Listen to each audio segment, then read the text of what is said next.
Pessoal, boa tarde. Meu nome é Heitor, estamos aqui para mais uma aula dica de Sociologia. No dia de hoje vamos tratar de um assunto, de um conceito sociológico, na verdade, que causa uma grande confusão na cabeça dos alunos pela forma como ela é tratada, como essa ideia é tratada pela mídia, como é tratada no cotidiano, certo? Vamos definir então o que é o Estado. Antes de mais nada, o Estado deve ser definido, deve ser compreendido como uma estrutura de poder que existe perante aquela determinada sociedade. Agora, o que é que compõe ou o que é que gera esse poder dentro da sociedade exercido pelo Estado? Primeiramente, o Estado deve ter autoridade sobre a população.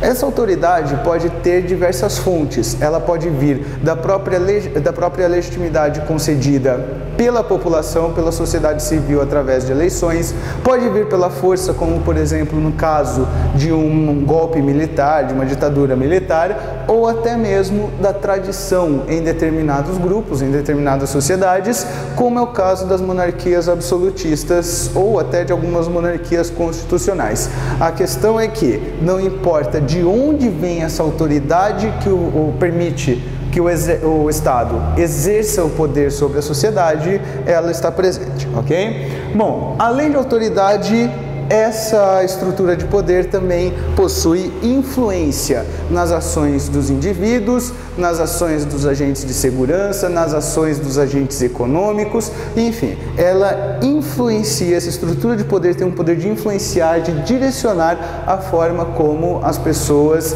e os agentes agem em sociedade. Além, é claro, de possuir força, para que a sua autoridade seja reconhecida e a sua influência se faça presente no cotidiano, certo? Tanto é que o Estado é a estrutura que possui o monopólio da violência dentro da sociedade, ok? A partir da sua autoridade, da influência e da força presentes no Estado, nós temos a característica de imposição de leis, ou seja, o Estado tem autoridade para impor essas leis influenciam o cotidiano das pessoas, ou a ação das pessoas ou das instituições econômicas, por exemplo, e o Estado também possui a força para fazer com que essas leis sejam cumpridas e principalmente para punir caso elas sejam transgredidas, ok? Bom, agora temos alguns elementos definidores, nós temos que entender o que é que define um Estado. Antes de mais nada, um Estado não é uma instituição única, mas é um conjunto de instituições que nós denominamos como agentes do Estado, como agentes estatais, portanto. Dentre esses agentes estatais, nós podemos destacar a polícia como um agente do Estado, nós podemos destacar o INSS enquanto Seguridade Social, nós podemos destacar a vigilância sanitária, nós podemos destacar funcionários públicos, né? Qualquer tipo de instituição, de grupo que seja estatal, que seja público, exatamente, qualquer tipo de agente público faz parte desses agentes que compõem o Estado. Portanto, o Estado não é uma coisa única, mas ele é um conjunto de agentes. Bom, todo Estado tem que ter um espaço geográfico delimitado onde o seu poder, ou seja, sua autoridade, sua influência, sua força, sejam reconhecidas e legitimadas. Além de ser o órgão que tem o monopólio da instituição de leis, da criação de leis e também o monopólio do uso da violência. Dentro da sociedade civil, o único agente autorizado a utilizar da violência ou a ser violento com outros indivíduos são aqueles autorizados pelo Estado. O Estado possui o monopólio da violência legítima, portanto, certo? A única violência legitimada legalmente utilizada deve ser exercida pelos agentes do Estado.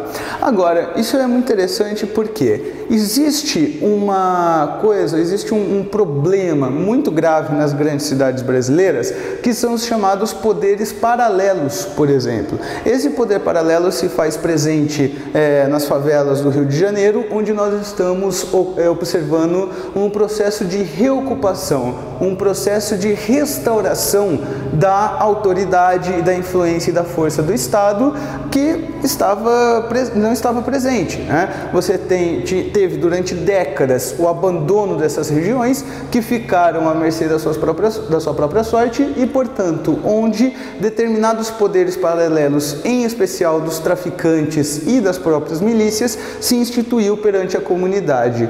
Qualquer imagem que vocês queiram ver sobre essa pacificação, né, essa chamada pacificação do Rio de Janeiro, das favelas do Rio de Janeiro principalmente, vocês podem reparar que quando termina uma operação, a polícia hasteia uma bandeira do Brasil dentro do morro. Isso significa o quê? A reocupação de um território em que a autoridade do Estado não estava presente, ou seja, o Estado passa a ser autoridade novamente naquelas regiões que estavam ocupadas por outros grupos, né, como por exemplo os traficantes e as próprias milícias.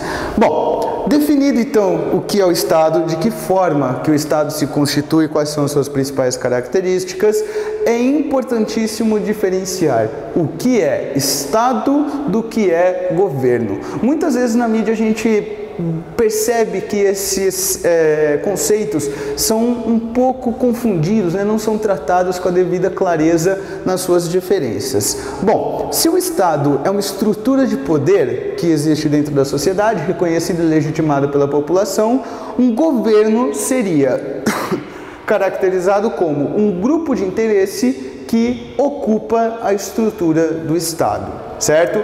Quando você vota em um determinado partido, em uma determinada ideologia, na verdade você está dando o seu voto de confiança, ou a sua confiança, a um determinado grupo de interesse. Ou seja, cada partido defende um setor da sociedade, defende uma ideia, defende uma concepção sobre como o Estado deve agir e quando você vota nesse determinado grupo, você está dizendo que ele deve ocupar o Estado, que ele deve utilizar de todas essas suas características para implantar uma ideologia, para implantar um modelo de governo.